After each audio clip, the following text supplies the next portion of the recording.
महत्त्वाची बातमी आहे। पुण्यात महिला दिनाच्या दिवशीच तरुणाने भर रस्त्यात अश्लील चाळे केलेत। मद्यधुंद तरुणाने शास्त्रीनगर चौकातील सिग्नलवर अश्लील चाळे केल्याची घटना आहे। तर स्त्रियांच्या समोरच तरुणाने हे अश्लील चाळे केले आणि याचा व्हिडिओ देखील समोर आलाय। मद्यधुंद तरुणाचं महागड्या BMW कारमध्ये बसून हे अश्लील कृत्य।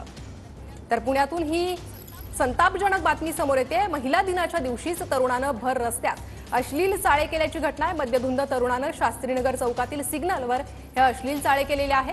तर स्त्रियांच्या समोरच तरुणाने हे अश्लील चाळे केले, याचा व्हिडिओ व्हायरल होतोय आणि मोठ्या प्रमाणात संताप व्यक्त केला जातोय। तरुणाचं महागड्या BMW कारमध्ये बसून हे अश्लील कृत्य समोर आलेलं आहे।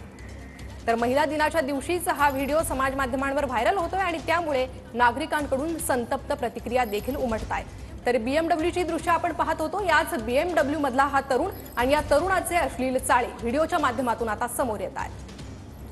तर आम्ही दाखवूही शकत नाही अशा प्रकारे हा व्यक्ती या ठिकाणी अश्लील चाळे करत होता। दरम्यान आज महिला दिन आहे। महिला दिनाच्या दिवशी अनेक शुभेच्छा येतात, महिलांचा सन्मान करणारे स्टेटस ठेवले जातात। मात्र याच महाराष्ट्रामध्ये अशा प्रकारे BMW मध्ये बसून हा व्यक्ती अश्लील चाळे करतोय आणि एकूणच या प्रकरणाकडे आता कशा पद्धतीने बघितलं पाहिजे आणि कशा पद्धतीने यावर आता सवाल केले पाहिजेत हे प्रशासनाने ठरवणं महत्त्वाचं आहे। पुण्यामध्ये हा प्रकार घडलेला आहे। पुण्यामध्ये भर रस्त्यात कधी तरुणीची हत्या केली जाते, कधी त्या तरुणीला भर रस्त्यामध्ये चाकून तिच्यावर वार केले जातात आणि कधी अशा प्रकारे या तरुणांची ही हुल्लडबाजी अश्लीलपणा समोर येतोय। अधिकची माहिती जाणून घेऊयात, आमचे प्रतिनिधी